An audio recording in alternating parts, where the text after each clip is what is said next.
Ever wonder how game worlds are created on Roblox? Terrain and model design are important skills you'll want to have when making your own game worlds. Let's create a small house to learn the basics.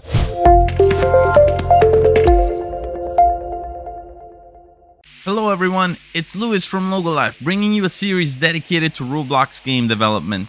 In this video, we'll use different modeling tools to help us build a house and add complex elements to our game. Let's get started. So let's make a foundation. Let's start with that. I don't need the toolbox anymore, so I'm just going to close that, get a little bit better view. And we'll go ahead and insert a part. Now I'm going to go into scaling. I'm using the shortcuts. So you'll see here again, Control 3 to scale. I recommend you also get used to that. Make the foundation for the house. So let's go right here. Sorry guys, that's my dog, Roger. So here we go.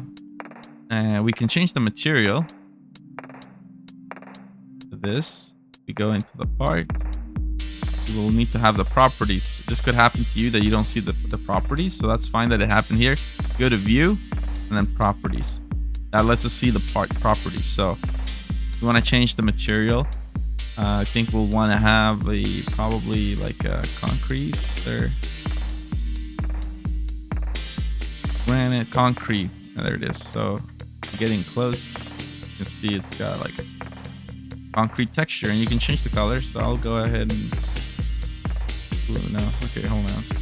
It would be like a concrete color. Okay, a bit darker. Okay, I want that color. There we go. So making our house, I want to make the foundation just tall enough that the grass doesn't interfere, but actually maybe this could be a good time to use the paint. I'm gonna kind of move this. I'm gonna paint where I want the ground to be. Then I don't have to worry about the grass. So here, remember, this is just not changing the shape of the terrain, just simply changing the material. So we've got ourselves space there that we can use. So now we can go back to the part, close the terrain editor again, and then just move the foundation. The small house, so I'll make it roughly same here. Here on this side. There we go. We got ourselves a foundation. Now remember, when you're building parts, you gotta make sure you anchor them, otherwise they'll be just floating around, and this could be a disaster if you build a whole entire building and you don't anchor it. It's gonna really fall apart. So when you start the game, make sure that you have those pieces anchored. And it's also a good idea to keep track of the parts that you are creating. So by default, whenever you add a part, it's just called part. I recommend that you do rename it. So F2 shortcut to rename parts. We can set this as the foundation. And then we can start building some walls. So let's go ahead and add another part. And this is going to be wall.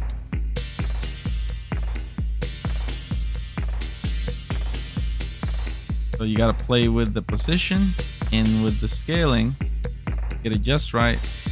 So it's very simple thing here. Got a wall, make sure you anchor it. Now that we have this wall, we can actually use the same wall here on the back part, because it'll be exactly the same size. So there, instead of just adding a new part and doing the resizing again, you should just duplicate it. I'm gonna do Control D on PC to duplicate. You can also do right click, duplicate. I'll go ahead and get another wall. So we have like the front wall, and then we got the back wall. I'll duplicate it again, and I'll rotate it to the sides. That might be a little bit different. Might have to tweak it. You can see there's a bit of a line there, so we can tweak it. Now you might have this thing happen that it's kind of not letting you align these things very well because it's kind of moving in increments. So you'll see this thing called snap to grid here. I have that unchecked, and that's why I'm able to move things so freely. If I had it checked, see the movement of each piece, it really is already kind of locked for me. I can't just freely move it. So make sure you check that out. Okay, the snap to grid. It also happens with rotations as well. So I really prefer to just not have the move snap to grid enabled. That way I can just move pieces around as needed. Now I'll go ahead and duplicate this again. And then we'll have all our walls. Our basic house.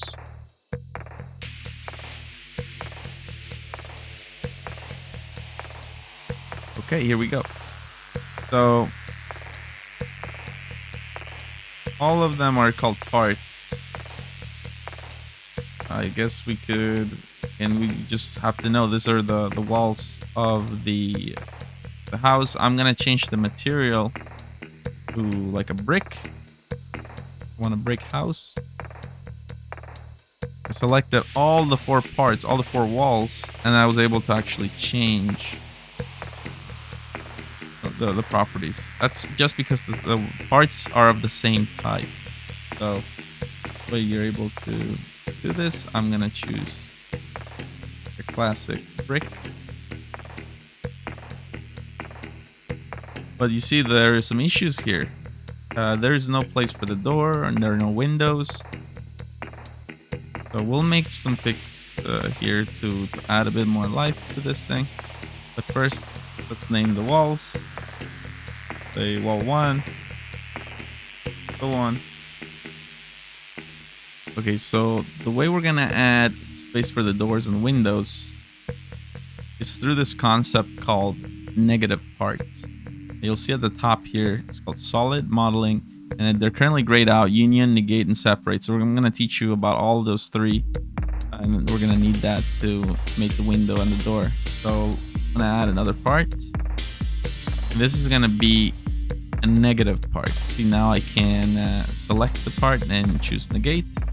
It's gonna show red in the Explorer, and it's also gonna show red in the game world here. So this is a negative part. But what it does is, if you combine it with another part, it will actually kind of create a hole. Once you merge the 2, you can think of it like as layers. So this will take away the negative part from the wall. Okay. So I'm just going to put it here. It's gonna be for the door, and then we'll have windows. I'll add, so I can just duplicate this, move it, and then of course I'll need to change shape for the windows.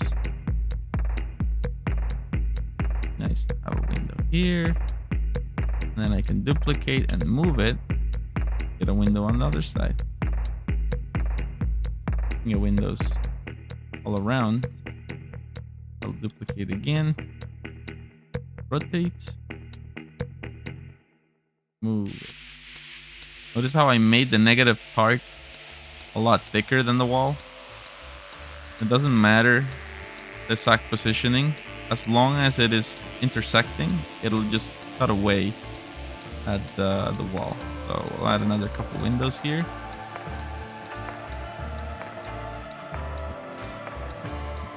And then we'll want windows on the other side. So I'm just, notice how much duplication I do. It helps me keep the house more symmetrical. And just making sure that I move the parts really, they are really intersecting. Now this is really going to be a lot of fun here. I'm going to take all these negative parts and I'm going to select them. And then I'm also going to select the walls. I was able to select everything because I was holding control and left clicking. Okay, that's how you can see everything selected here in the Explorer. I could have also selected it by clicking on the pieces here in the editor. So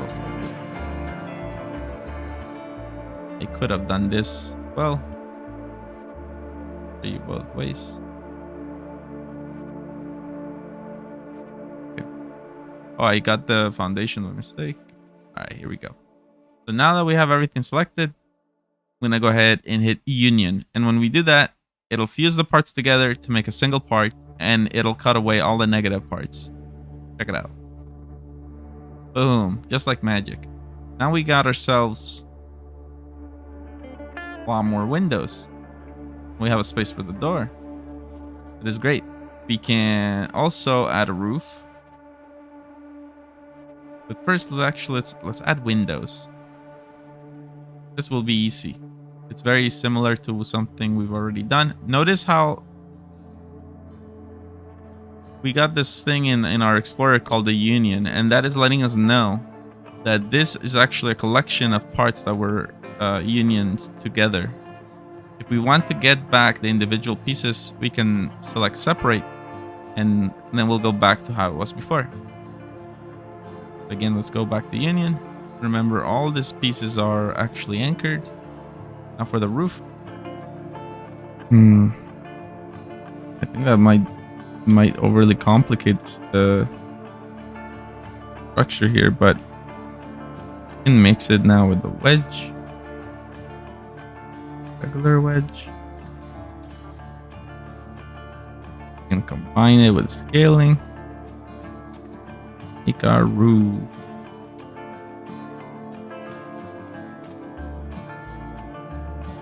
I'm doing a combination of rotations, scaling.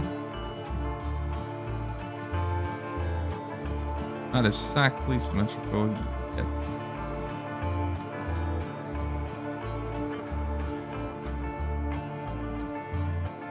Not a perfect square. And this would be a lot easier.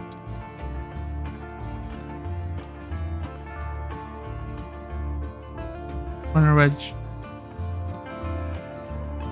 and then we can two pieces, and we got ourselves a basic roof.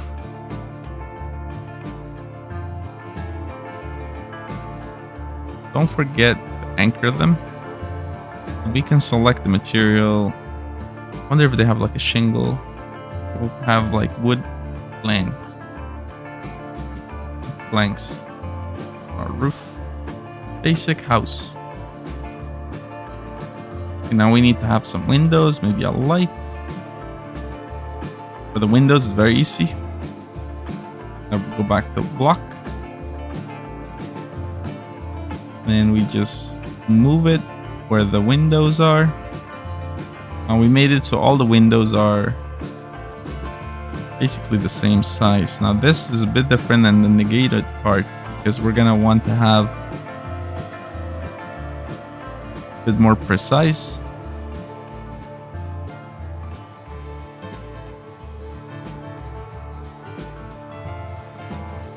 Doesn't have to be super precise if you can see just enough. As long as it's thinner than the wall, then it'll work out. And basically we anchor it and we just change the material to glass. We're gonna want to have the kind of a pastel blue and then a bit transparent. Really transparent. The transparency to 0.8. One would be fully transparent. Okay, so we have a window here. We can duplicate it. Put it on the other part. Just repeat that process. get it onto all of the walls.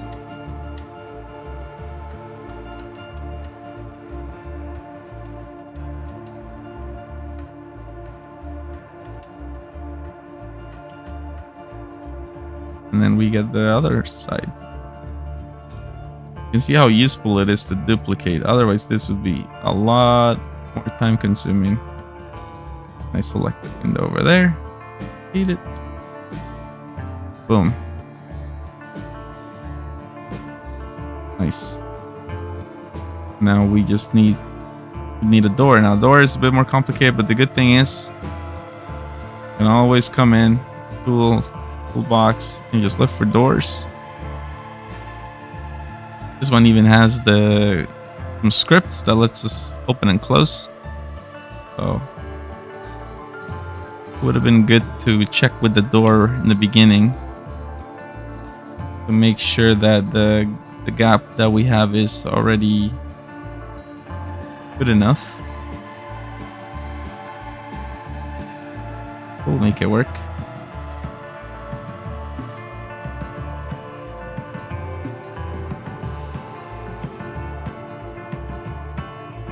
Okay, let's see if we can scale it a bit. When we scale it, it changes multiple parts here. We can take the walls with gaps. We'll need to separate it and just tweak this negative part a little bit. All we need to do, really. This specific negative part.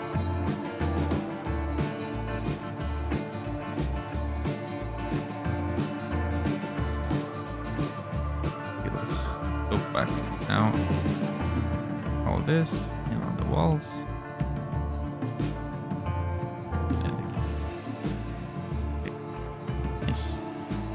In the beginning, we had our spawn point. If we get lost, we're not sure where it is. Just click it on the Explorer and then press F. We can go right to it and find it. We'll see it's actually here. First, we're going to want to test by actually putting the spawn close to the house. A little lake. Let's do that. Make sure, yeah, it's already anchored by default. Okay, let's test it. Okay, cool. We have our tree, we have our hill, got our basic lake here. We got a basic house. Look at that, and the door works. Amazing how much cool stuff there is going on in the community. We could also add some stuff on the inside of the house to make it look cooler. So we could use the toolbox to import other things. We could have a table. Sure. Find tables. And if you want to make this more complicated shapes, you could actually use third-party programs like Blender. Or you could just continue using the union method that I showed earlier. So a table, look at that, and it comes in. You can then just place it.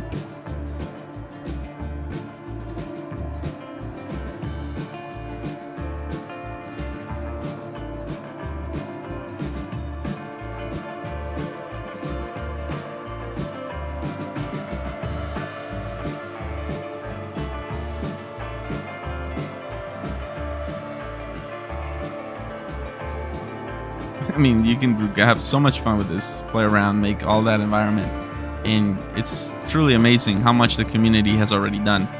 So it's just a matter of being creative. So let's go. Those are the basics right there of terrain and modeling in Roblox. Keep an eye out for upcoming workshops on our website and join the Discord to get involved in our community. We love hearing your game ideas and suggestions. Thank you so much for watching. If you enjoyed the video, give it a thumbs up and subscribe to be notified when we post new videos. We'll see you on the next one. Oh, yeah!